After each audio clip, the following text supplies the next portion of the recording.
এক গ্রামে ছিল একটি ছেলে, তার নাম ছিল মারুফ। খুব চঞ্চল, খেলাধুলা আর দুষ্টুমি করাই তার নেশা। নামাজে ডাকলেও বলতো, আচ্ছা যাই, একটু পরে। একদিন গ্রামে ইমাম সাহেব ঘোষণা করলেন, আগামী শুক্রবার মসজিদের পাশের পুরনো গাছ কাটা হবে। মারুফ শুনে খুব খুশি হলো। ওই গাছটাই তো ছিল তার খেলার জায়গা। সে বলল, যাক, আর গাছে ওঠা নিষেধ করবে না। কিন্তু পরের দিন এক আজব ঘটনা ঘটল।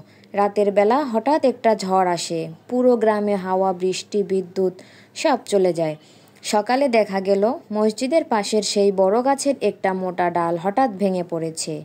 আর অবাক করা ব্যাপার হলো, সেই ডালের নিচে মসজিদের পুরনো টিউবওয়েল ছিল, যেটা কেউ ব্যবহার করতো না। কিন্তু ডাল পড়ায় মাটি উঠে সেই টিউবওয়েল থেকে পানি বেরিয়ে আসতে শুরু করেছে। ইমাম সাহেব বললেন, দেখো আল্লাহর কুদরত।